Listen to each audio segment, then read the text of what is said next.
Hello, my name is Allison Rosemunn, and welcome to this very first episode of this yet-to-be-named series. Tonight we're going to be talking a little bit about the Christmas tree here in New York City. Now, the very first public Christmas tree lighting in the United States was held here in Madison Square Park.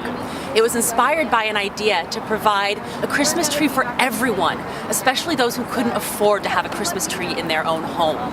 And so, on December 24th, 1912, the very first public Christmas tree lighting was held here and was attended by over 20,000 New Yorkers from across all social classes.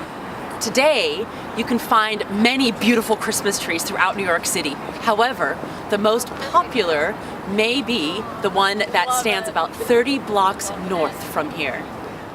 The Rockefeller Center Christmas tree, which today attracts an estimated 125 million visitors each year. Each year, Rockefeller Center's head gardener picks out a tree from somewhere in the United States, although once from Canada, to stand here from the end of November until the beginning of January. But how did this tradition come to be? Let's look back at the history of Rockefeller Center. In 1920, Rockefeller entered into an agreement with the Metropolitan Opera to help them finance the building of their new opera house. The site behind me is the site that was chosen. However, as luck would have it, in 1929 the stock market crashed and the Metropolitan Opera could no longer afford to move. Perhaps unfortunately for Rockefeller, he had already entered into an agreement to lease the land and had to figure out something to do with it. And so he entered into an agreement with RCA, the Radio Corporation of America. The plans for the entire site were quickly redrawn, and in 1930 construction began here. Construction would begin until 1939. And in the end, they had created a city within a city, stretching an entire avenue from 6th Avenue here all the way over to 5th Avenue and 48th Street up to 51st Street. Now back to the Christmas tree. In 1931, workers here decided to pool their money to buy a modest little tree to place on the construction site and adorned it with handmade decorations from their families. Things such as strings of cranberries and garlands of paper. That was the very first Rockefeller Center Christmas tree. And on Christmas Eve that year, when the men lined up to receive their paychecks, they lined up under their Christmas tree. The following year would not see a Christmas tree on the site.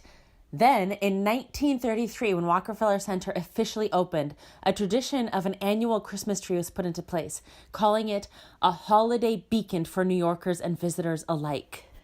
Over the years, the tree has evolved, but without fail, every year a tree has stood here at Rockefeller Center. Even during World War II, when a proper tree couldn't be afforded, instead, 3 smaller trees stood here. The ice rink opened in 1936, and the now famous Wire Herald Angels by artist Valerie Claerbout were added to the holiday display in 1969. Since 2004, a Swarovski star featuring 25,000 crystals adorns the top of the tree.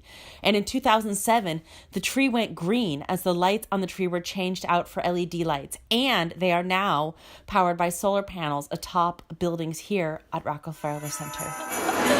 This year's tree comes from State College, Pennsylvania, stands 75 feet tall, and weighs approximately 12 tons. And as you can see, is bringing joy to hundreds of people tonight. Now, if you're wondering what's going to happen to the tree after this holiday season, well, it's going to be donated to Habitat for Humanity to help build a home for someone in need. And if you are considering scaling to the top of that tree, and I have to say, well, it's rather tempting, but it's already been done. In 1979, a man climbed all the way to the top of the tree. He was finally lured down by the cops and was arrested simply for trespassing. So, thank you for joining me for this yet-to-be-named series. If you have any name suggestions, please write them in the comments below. And if your suggestion ends up becoming the chosen name, then I'll give you a free tour the next time you're in New York City. My name is Allison Rosemunn, and please be sure to follow us so you don't miss any future episodes.